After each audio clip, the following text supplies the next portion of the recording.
Welcome to Awkward Conversations. I'm Ben Powell. I'm one of your hosts, and I'm James. I'm the other host, and this is Ethan. hey, I think was he supposed to say Awkward Conversation? I thought so. Yeah. No, this is Ethan. You didn't tell me that. Yeah, we went over. We were spent 30 Ethan, we're minutes so on it. glad to This have you is here, Awkward man. Conversations with Ethan Sparks. Thank there you. Go. That There was you go. perfect. Ethan, man, I got so much I want to jump into, and I don't even know where to start. Let's go back memory lane. What's the first memory you have? Well, this ain't gonna be about James for a minute. What's the first thing you can remember of meeting me? Oh, wow.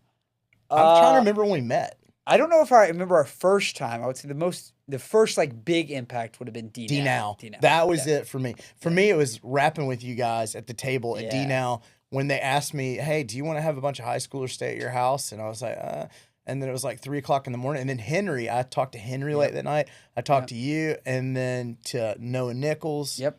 And a bunch of the guys, all of them. Anyway, and he was youth minister then. He was. Yeah, because he asked me to do it. Yep. And Okay. He came over one of those nights, actually. Yeah. I did because I was visiting all the houses. Yep. So what was y'all's relationship then? I mean, we'll catch everybody up with where you are now and all that, but let's just start there. What was your role then? Student intern, right? And I worked under James. I taught a little bit, small group led for those 9th and 10th grade guys, maybe 10th and 11th at that point, and basically did whatever James said. That was my job, was to listen to James and obey. I can He imagine. was like my wife. There you go. You know, when I saw him, I was a little skeptical at first. Yeah. I'm like, this guy can't be real. That was the first thing I thought. He hit all the different marks, you know? And was there a moment like that for you coming in? Like, did you trust him right off the bat or right off the jump? Well, I remember his first kind of appearance. So John Hamilton was the youth pastor before him. J-Ham for those. J-Ham for those that shout out to J-Ham. Shout out J-Ham. If you watch, you'll text me. Why'd you look at that camera? Which camera do I look at? Like your camera? My bad.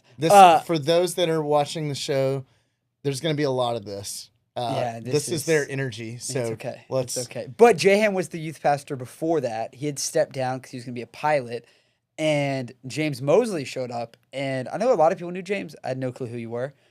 You showed up. And I don't know if it was like young punk energy from me or just riding with J-Ham, who J-Ham was stepped down willingly, or what it was. But I did not want to like you. That's the honest truth. I was like, I don't like this guy. I don't like what's happening.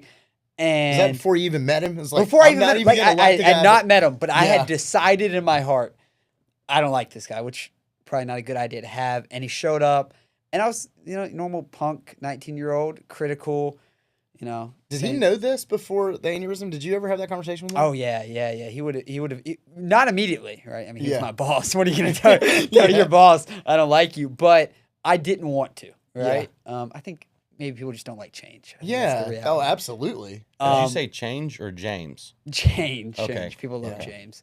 But I would say pretty quickly. It didn't take long.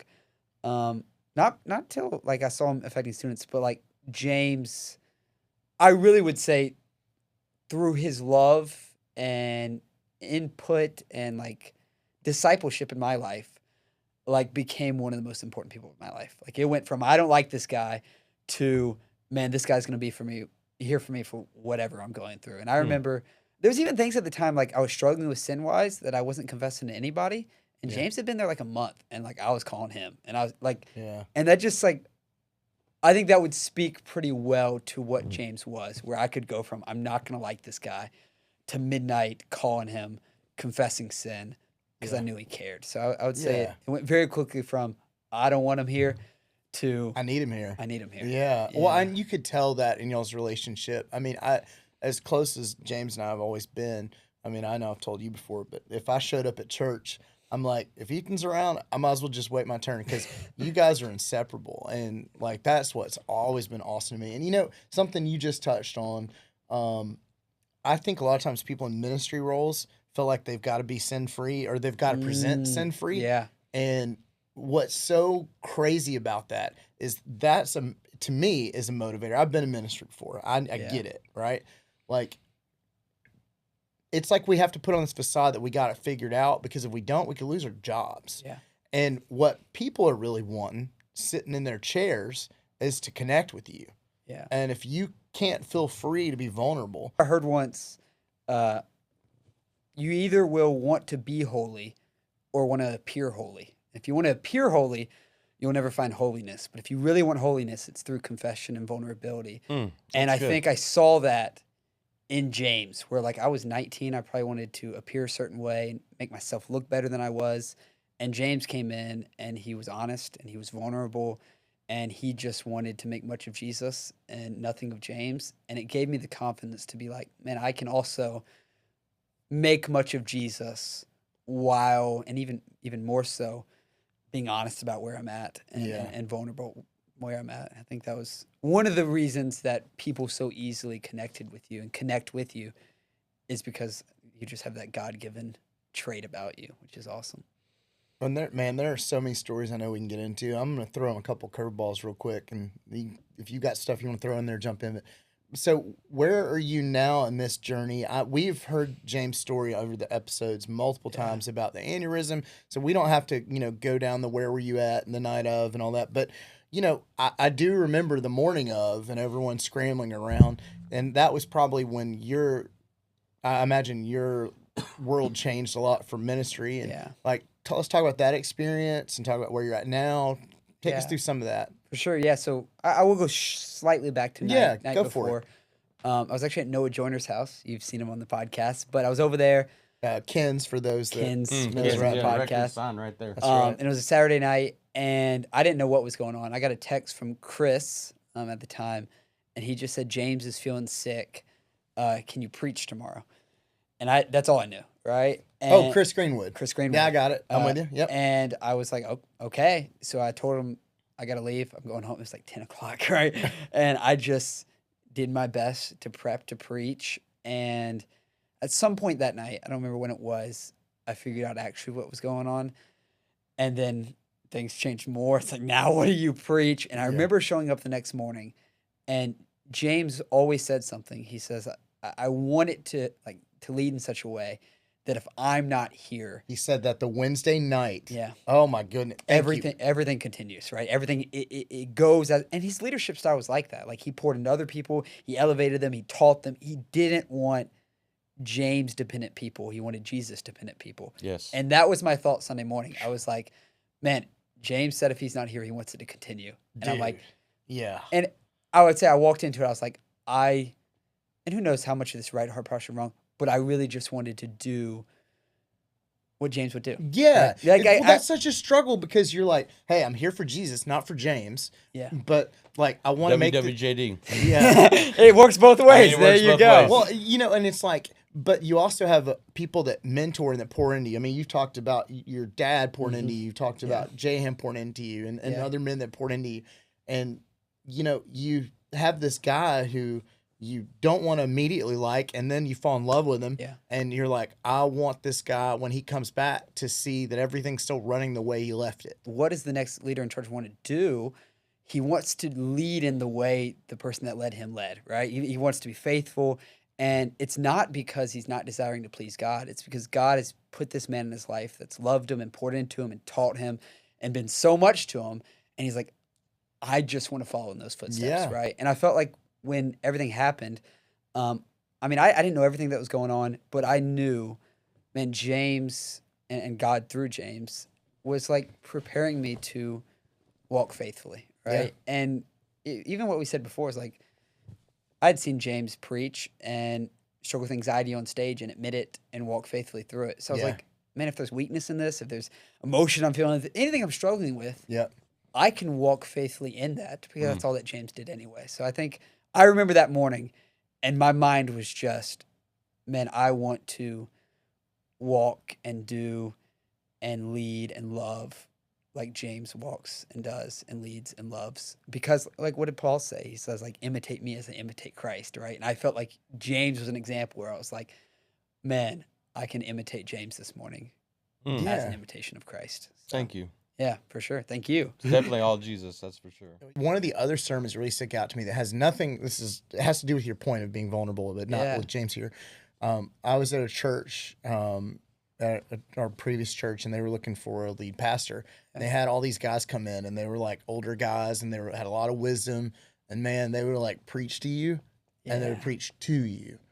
And this one kid came in, and we're all like looking around like, what's this kid doing in here? He's like 19, and he was a kid that came in, and somebody said, you got to listen to him talk. He was in college. I think he was going to Harding, and they brought him in, and he speaks. And I'll never forget what he said. He said, don't leave me around women too long in my thoughts. He said he could lust after your wife. He could lust after your sister, your whatever. He was like, that is my weakness, man. And I mean, my jaw dropped. Yeah. I remember sitting there and I thought, they are going to run this dude out of this church building. And after it was over, like every person in the room was like standing on top of him listening. And that moment made an impression in me. And I thought, for someone standing there being that vulnerable, you can't, when you're in the crowd, you can't distrust him after that moment. It's like, hey, he's literally sharing something that a lot of men struggle with and just don't want to say. Yeah. And 50% of that room's like...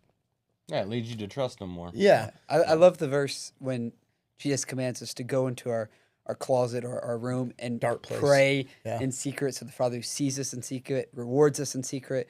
Because it always points out to me, God's way is practice your righteousness in secret, confess your sin in public. And I think what we do is we reverse it is we practice our sin in private and pretend to be righteous in public. And I always felt like the best leaders don't want to make much of themselves. They want to make much of Jesus. And that means like I will tear myself down if it shows who Christ is. Man, and I felt and I saw that's what you were for me. Yeah. And now even to this day, like I don't feel the need to prop myself up, because if I'm just seeking to prop Jesus up, man, I don't care what people think of me. So, and then it was a gift for me not to have to walk through everything you walked through to be humble, and just see like your example to me. Yeah. And then like just be able to walk in that. Like that was... I think it's better when you see someone living it rather than hearing way easier. Yeah, and so we're going to come back to your story, because I think this is a perfect spot to take like a checklist here of like, what does James remember? Like, so good question. When he's talking about this stuff, I know there's things you remember. Look, one of the first things you said to me, I don't know if you're going to remember this. Do you remember one of the first things you asked me about when you came out of your coma? No, I do not. You said, how's Ethan? Oh. And I sent him I think a video message, and you were like, how's Ethan? It was the same night when I said, hey, do you know who I am? And you go, no, where's Courtney? And I'm like, and then that's like, the right answer, James. Yeah, because he's scared of Courtney. But the very next thing is like, where's Courtney? And then a couple minutes later, he said, how's Ethan? I mean, it wasn't even a couple minutes, a few seconds. He goes, how's Ethan? And at that time, he had this reflex where he would squeeze my hand. Did you ever see when he had his reflex control struggle with that? You would squeeze things, and then you go, how's Ethan? And I was like, I don't know, but I'm not going to have a finger left. But as we're talking about this stuff, there's also been times where, even though that was one of the first things you asked me, there was a couple times where you were like, I know him. And how do I know him? And it bothered you because you knew you were close to Ethan. Mm-hmm. Ethan knows this, so we're not, No, you're fine. Yeah. So right now, can you remember preaching? Can you remember any of this stuff? Honestly, not a lot.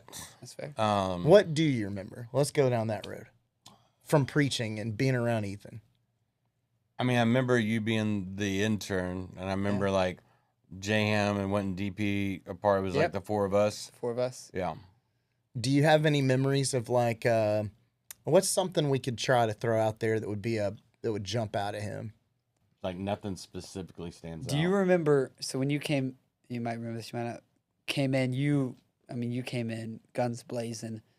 We exist to connect students to live the life of Jesus Father. We do this. And Abide, connect, share. In fact, right now in students, I'm preaching through Abide, connect, share. Oh, really? Now. Yeah, which is nice. It's been sweet. But it took me like 3 months to understand. Like for it to click. Yeah. You remember that? Like John got it, J-Ham got it, DP got it. And I'm like, James, I don't understand it. It can't just be Abide, connect, share. And you're like, trying to explain it. Yeah. It really can. Yeah, it really can. And finally, I remember one night I got it. And it was just like a Wednesday night. And I came up to you and I was like, James, I got it. And you're like, I knew you would. There you are. There you go. Exactly. I knew you could get it. There you go. Emma's got it. Yep. James has got it. No.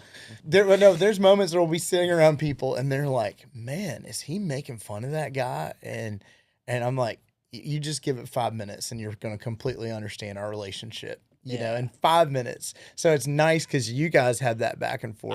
I remember when you were preaching, that was your like nervous tick was I'm going to make fun of Ethan. Right, because we talked about it before. Right before. Yeah. I wondered, he did that. I heard that a lot. And other people would come up to us sometimes, come up to me and be like, is it fine? I'm like, no, you would tell me. Yeah, we talked about it. Ethan, I love you. Sometimes I get nervous up there, and you're an easy guy to pick on. And we talked. We went through the whole conversation beforehand. Yep. Do you remember any of the jabs? That's hard to know. I can remember. There was so many. There was so many. It was like if he got to a pause, like to where there was an awkward pause. Yeah. Like it's like insert funny thought, plug Ethan's name in. Yeah. You and know, it was a safety net for him. Another safety net was my water bottle. Your water bottle. Yep. Yeah. And at one point we got you. Now you didn't want it because you wanted the physical one. Oh, you got me the camel. What's it called? The Camelback water bottle. Yeah. Because you always wanted to drink water on stage. And I never wore it. Never wore it because he needed the thing. Yeah. Wow. I didn't know that story. Oh, yeah. And see, this stuff's buried in here. And this is what, so I had a couple different. And it wasn't just like you guys, like the students got Student it for ministry. Me. Yeah. Yep. Yeah, I've had a couple of part people of that follow that are, that follow the podcast that are from the TBI forums, like traumatic brain injury forums. Okay. And then a couple people at church that have loved ones that have had traumatic brain injuries. Okay. And I hadn't thought about this, but there are people watching that are comparing their situation to James' situation. Really? And I've heard 4 or 5 people in the last week say this to me. And it hit me like what impact you can have outside of what you previously could have. You have a whole nother group of people that you aren't talked about that much because you get left behind with a traumatic brain injury in some situations. And like seeing this tonight where he goes, yeah, I don't know that I really remember all that. And then you go, yeah, we got you a Camelback. He's like, yeah, it was a Camelback you got. You realize it's in there. And that was one of the hardest things, like for me, with everything that happened, was like not understanding, because of, honestly, the amazing things that God was using you for in student ministry in the kingdom. Like, why would that happen? And it was actually in a college group. I was talking to Riley, and we were talking through prayer class. She was talking through missions, and she was talking through how everything that's happened has actually led her through this course where God's called her to missions, and she's going to do that for the next year. And like, it just clicked in my mind, like God, it's not like, oh, why did God allow this to happen? He's had such an amazing ministry. God allowed this to happen for the sake of your ministry, right? Like it was not like a, man, it's going to happen anyway. It's like what God is doing and what God has done is actually for the sake of God's glory, for the sake of his mission. And nothing God wanted to do through you and in you has not happened, right? Like everything is happening for the sake of God's glory and for the sake of his mission through this, right? It makes me think of like Lazarus. It's like why is Lazarus died even though they're going to raise him? It's like, this has happened so that the Son of Man may be glorified, right? And it's like, that's a good word. It clicked in me at a college group as she was saying, like, I'm going to go do missions. And part of what God used was everything that's happened to call me there. Like, God is using James now to do ministry that maybe James couldn't have done before, right? And even in my life, like when I'm doing it, like God is doing his plan perfectly, even if it seems a little bit imperfect from our perspective. And that honestly gives me peace about it. That's a good word. And that was, I think the frustrating thing in all of this is not even like my lack of being a part of ministry. Yeah. It was like the heaviness of like what it did to my family. Like that sucked. Like, not that women can't work. You can work, Emma, but like the fact that like I can't, at least not now. You want to be the provider. Right. I want to be able to provide for my family. I want to be able to get in the car and drive my family. Like vacations, like my wife has to do all the driving. My wife works now. And not that girls can't. It's like I want to be the provider for my family and I can't do that. Like I don't know the next time I'll be able to drive a car and take my wife out on a date. It'd be impossible for me to conceive of the weight that it feels like you wanting to be able to do these things and be these things for the sake of your children, right? And I mean, I know you. And even as, I mean, the sweet years we did ministry together, like Like there's nothing. There would be a crowd of students out there, but your prayer was like, man, I want Oliver to come and know the Lord. I want Riley to grow in. Like you cared about. There was nothing like when we'd meet together to pray for it. There was never a time you didn't pray for Oliver. And I remember, I don't know if you know this, even if it's not on the podcast, I want you to hear this. I was at camp with Oliver, and one night I pulled him aside, and I he doesn't say anything unless you push it directly. Yeah, you gotta poke him. Yeah. So I said, let's go on a walk. And he's like, oh my goodness, am I in trouble? Yeah, so we went on a probably walk. started mentally freaking out. Yeah. And meanwhile, Ethan's looking up to him. I know, right? Yeah. And we start walking just around. And I asked him, I was like, I really don't know where you stand with Jesus. Like, I don't know. I was like, are you a Christian? And I just like, straight up. And I don't think anybody just asked him that directly. And he said, yeah. Right. And to me, let's go. Yeah. To me, I was like, you said that so like we have not had that, right? Mm-hmm. And he's like, I'm like, have you told people? He's like, no. And he said something. He was like, I want people to see in my actions before I say it with my words. But what Oliver told me is he said, after everything happened with my dad, I got really angry at God, right? And he's like, well, before I didn't feel anything towards God. So he said, I got really angry at God, because everything happened. And he said, and I stayed angry at God, mad at everything that happened.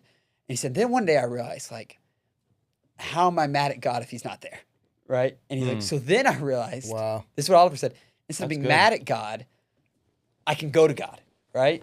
And he said he started going to God and finding a faith in God that never existed before what happened, right? Wow. And like when I was hearing this from Oliver, like I realized everything you prayed for, like we would think this would be the worst way for it to happen, right? But like God reached Oliver through that, right? And I know for a fact, if you said you had to go through all that for the sake of reaching Oliver, you would say do it over and over, man. Heck yeah. And it was just such a cool That's evidence. good. Man, that's so good. Yeah, you didn't. And what is so crazy about this, and he and I've had this conversation. Like, legit have chills up and down my leg. Yeah, that moment. Thank you for sharing that. Yeah. That moment was something I'm glad I got to experience, not knowing before. Yeah. Like here, like I had no plans to tell that no, story. I know. Thank you for sharing. Like, yeah, seriously. we'll clear it with him. If you're seeing this right now on the video, it's because we've cleared it with him. Too bad. No, we're letting the world know. Yeah, you're connecting and closing a lot of these storylines for me. Like we didn't plan.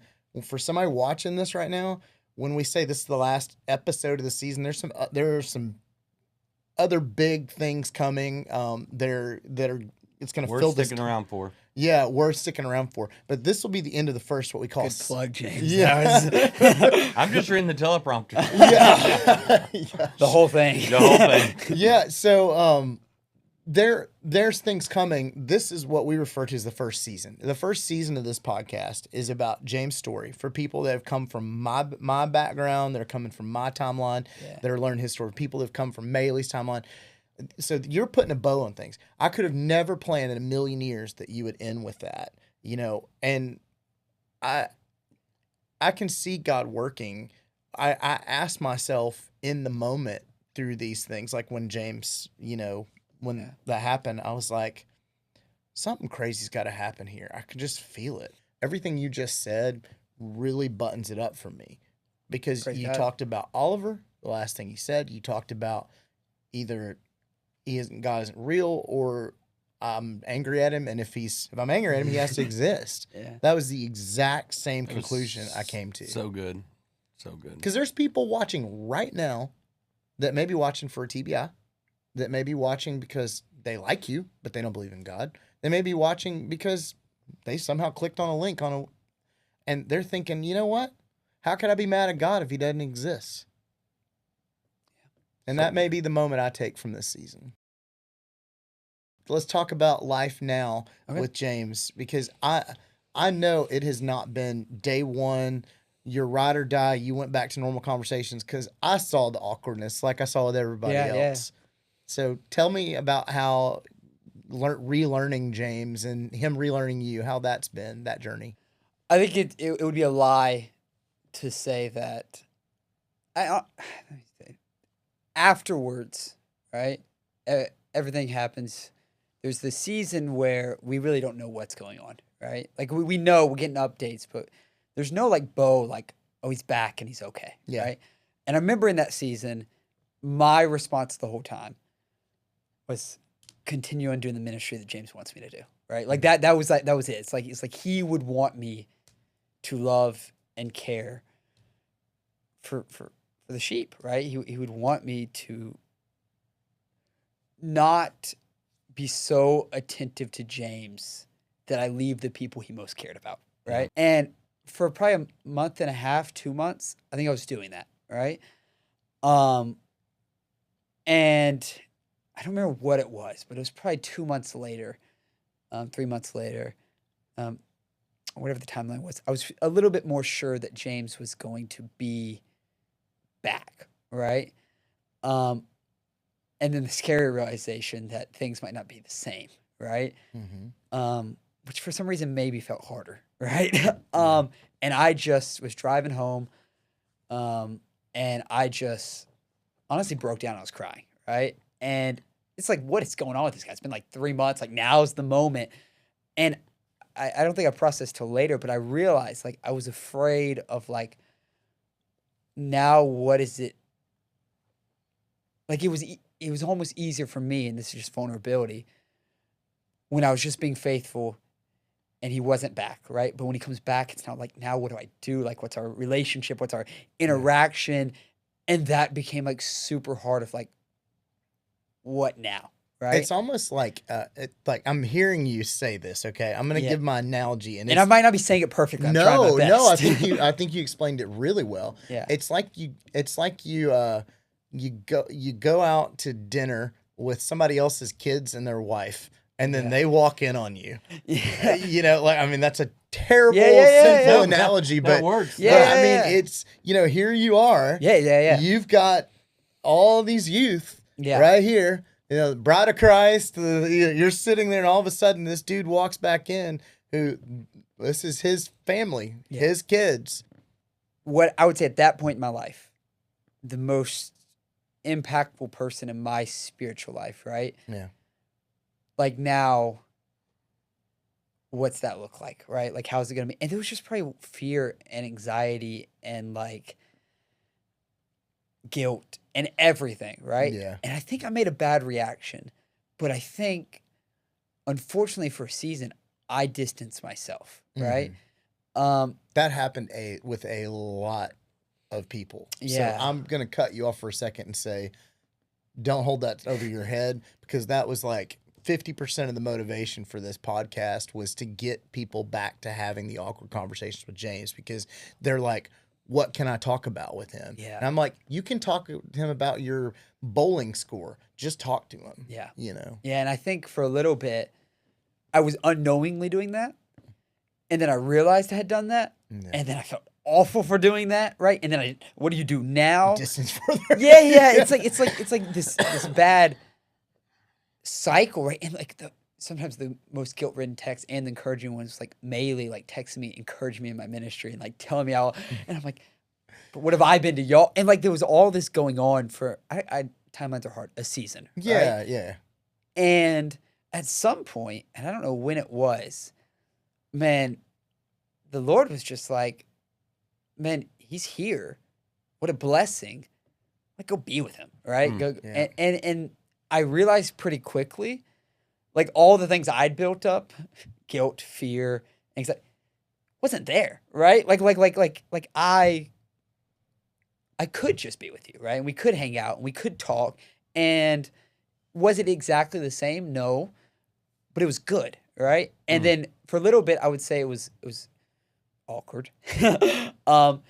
And then there was a moment when it flipped, and you were coming to me, right? And you were coming to talk to me, and you were coming to ask about me, and it was like a peace in my heart, where I was like, things are good, right? And now I would say, even to this day, like, some of the sweetest blessings is you serving on midweeks, you know, serving burgers or doing whatever you can, and you coming up to me and just hugging me and saying you're proud of me and doing what I wanted. Like you're saying, I'm being faithful. And like, how long did I spend? I just want to do what made James proud. And like you being here to witness that and be with me in it, like I'm still receiving the spiritual nourishment and encouragement that I need from you, God working through it. And I just, honestly, it's probably for y'all, like, I would not do the distance thing, right? Like the Lord has good things in store for what James is still doing in our lives. And I think I did the distance thing out of fear, anxiety, guilt, imposter syndrome, all of it. And man, I'm so glad that we're friends again and like that things are normal again. And you didn't, all the things that were built in my mind, man, you were just loving and kind and with me and wanted to talk. And I think that's where we're at now. We've heard so many people that come in and they recite this same story. And if I'm going to say something incredibly awkward, if there's anybody I would have bet that would not have like turned away from you or distanced themselves, it'd have been him. Yeah. Mm-hmm. And so if that would have happened with him, it can happen with anybody. Yeah. And that's not a knock on you. It's not. It's vulnerability. Yeah. Like, It's not a knock. It's honesty that makes Christ look more beautiful, right? And I cannot portray the beauty of Christ, right? Like I can't, but I can try my best, right? Yeah. And the best way I can do it is like acknowledging that I didn't do everything right there, right? But I think what's most important is waking up tomorrow and loving well, right? And I think humans have this tendency where what we strive for is comfort, which is kind of the opposite of awkward, right? Whatever is comfortable and normal. And I just had to come to the realization, like, you know what's actually better, feeling and like what you should do than comfort? It's like love. Yeah. Like it is better than the feeling of comfort that avoids awkwardness is love that goes through awkwardness, right? And I think like right now, where I'm at, even though it had to traverse awkwardness and difficulty, abounds with more joy because the love that James pours into me and I'm able to pour into James and Christ through it than what I was experiencing before when I was avoiding it, right? So I just think it's just really exciting when you can sit there and sit next to Miracle. I talk about this all the time. Sundays, we sit next to each other every Sunday. Yeah. He misses every note, and I love it. He is singing as loud as he can. I didn't have an aneurysm, and I miss every note. I was gonna say, I don't get every note. No, you get some of them. Yeah, I get some of them. Give me a What's break. my excuse? Yeah. I know you miss every one of them. I've heard you before, but man, I love watching you worship. You give it your all. Yeah, thank you. It's better seen than heard. Again. There's a lot of people in the church like that. Again, he picks with you. He remembers this stuff. He says he doesn't remember. He thinks he doesn't remember. But the minute you give him just a little taste, it's like it all comes flowing back. Yeah, the pride in me is like scared to start saying it and I get it wrong. That's an epiphany I haven't had with you. I haven't thought about that. It's the pride. I don't want to make the mistake. We're gonna have to come up with a tagline for "Get It Wrong." Listen, feel free to get it wrong. I got. Listen, I get it wrong every day, and no excuse. You actually have the greatest free card in the world. I know. My wife got it wrong. She married me. I mean, and every day she's reminded. And when Any you got it woman right, would want you. Men want you. Just one. Just one. Just one. Seems like that. I would say though, like, don't be afraid to get it wrong. Yeah, like nobody's. All right, guys. Let's. Well, we're gonna need a little help because I always forget this part. If you're watching this, we know from our diagnostic review that most of you are not subscribed, liking, following, or commenting. So go ahead right now. Don't do anything. Go to the comments and comment a name for this bald eagle. Top comment is the new name. Like the video and subscribe. I know if you just now didn't do that. So this is your second chance. Vulnerability. Like, subscribe, comment. Thank you. That's a B+. Thank you. Yeah, I do think that was Noah Kens was pretty good though. He did the whole. Can you Riz give us one face? of those? Yeah, can you give us some Riz? It was really I don't fun. do the Riz face. I like that. There are a couple things I want to talk about. Perfect. This season we've had Maylee. She shared Love her. your story Great from her episode. perspective. She's talked about what it's like being married to you through the the easy times, the hard times, ministry. We've talked with Noah.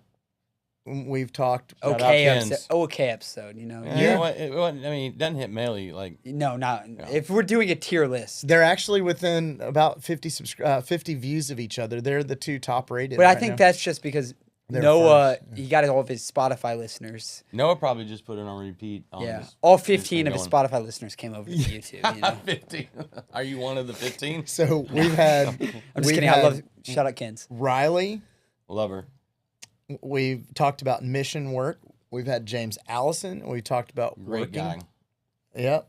Looks like Superman. Clark Kent. Who am I forgetting here? Oh, and we had the James episode where Me? you had your own episode, didn't we? I Or don't am know. I dreaming that? Yeah. Our number one follower over there is saying yes. Yeah, we did. So now You watched it? we're connecting all the She could've dots here. lied. I know. We're connecting all the dots here. And intentionally, we wanted you for the last episode. I wanted you for the last episode, selfishly. I That's haven't cool wanted- how God works because I was listening to Noah's episode. Yeah. And I texted you during it, but I was like, it was the Lord is bringing back so many memories, so much in my heart that was happening, seeing the old sermon clips. And that's when I texted you, like, I want to come on. So it's great that was also your plan as well. We had a list of guests, and those guests are still lined up for the next season.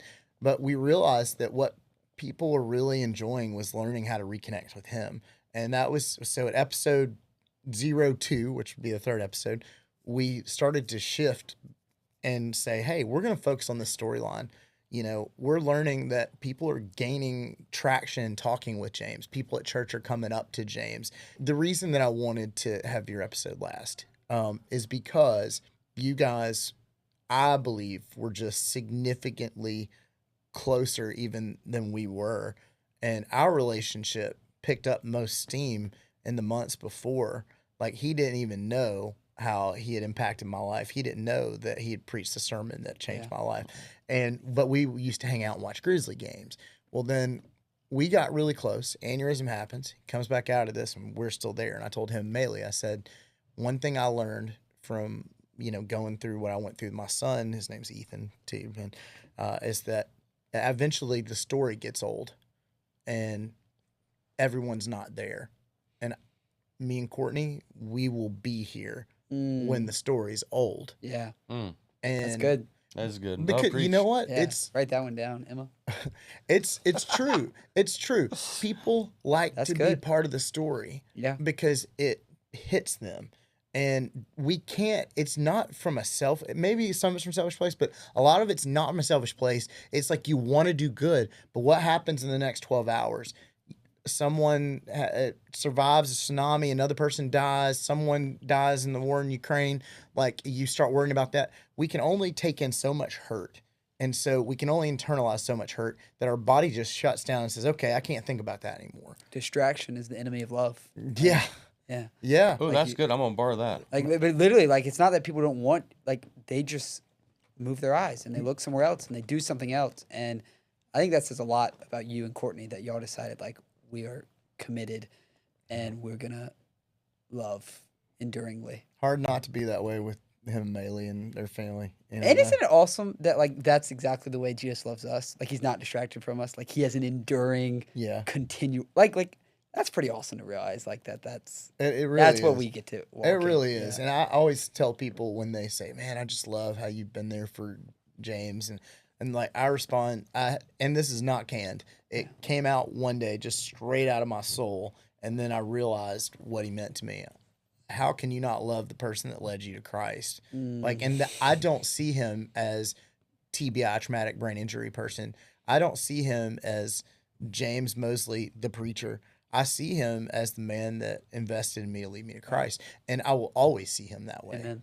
And so, anyway, Praise God. well, Can I say one last memory? I yeah, have? please. Heck yeah. I remember being in the hospital, and when he came to visit, Yeah. he introduced himself as Ethan and said we were on staff together.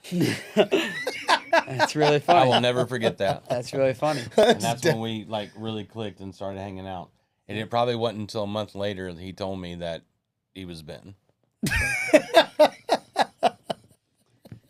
Wow. And I stuck around because he had Grizzly tickets. That's a great reason. And he's gotten rid of those. So like, That's a great reason. What are we doing That's here, why our James? relationship's Yeah. It's been If you got shaky. Grizzly tickets out there and you need someone to go with you, comment below. All right, gentlemen. Well, this is the time where we got to lean in for a minute. And I invite people out there that don't go to church or they're looking for a church home. They're in the Memphis area. Yeah. If you happen to be watching this, number one, we love Jesus. Amen. Number two, we love you and Amen. would love to meet you face to face. And if you're in the Memphis area and you don't have a church home, we would love for you to look up The Orchard. We're off Houston Levy? And Winchester, right? I had no idea. Yep. Oh, Emma says yes. So we're at the corner of Houston Levy and Winchester. If you don't see one of us, still come through the doors. Yeah. Odds are you're going to find the three of us talking somewhere. Go to the front desk and ask to for that one. camera. Yeah. Ethan, Ben, and James. Yeah. And we'll come as a squad. We will come as a squad. We will come as a squad. Boom. But yeah, whether you're a Christian or not, please come and Yep. see us. We would love to meet you face to face. And if you've got any questions about how to become a Christian, please comment and we will reach out to you. Can't we do that? Yeah, we can do that. Yeah. Okay. We can answer their comment. I was just making sure we could. Yeah. I haven't been. Good call, James. Okay. But we would love nothing more than to introduce you to Christ. That's what this whole podcast is about. Number one is Christ. So for anyone watching out there, just be ready for the big announcement. It's going to be our intro into what we're calling our new season. So Season 2. season Uh-oh. 2. Oh. That's right. Everybody was saying it was going to get canceled after season when you made it, James. That's We- right. There you go. That's right. That's right. Is the better James coming back? He's dropped. Well, actually, Oh, we got a thumbs up. Oh, And that's wow. season 2. Season- We got a head nod. I broke your pillow a little bit. Oh, no. It's That's a huge rip. Yeah. What did you do? I have ADHD. I was honestly picking at it the whole time, so I'm sorry. We're going to take a moment. Who wants to wrap it up? Look at the camera and say goodbye and throw us out, and then we'll... Ethan's got it. For whatever reason you're here, whether you've dealt with traumatic brain injury in your family, you know James, or you just found it on your YouTube algorithm, the story is not brain injury. It's not friendship first. It's not even us first. It's that Jesus is the solution to every problem we have. And if you're lost, confused, broken, in need, Jesus is the answer. Amen. I hope you stay with us. This has been the final episode of Awkward Conversations Season 1. Can't wait to see you for Season 2. I think that was brilliant. That was really good. One take. Wow. I know, wow.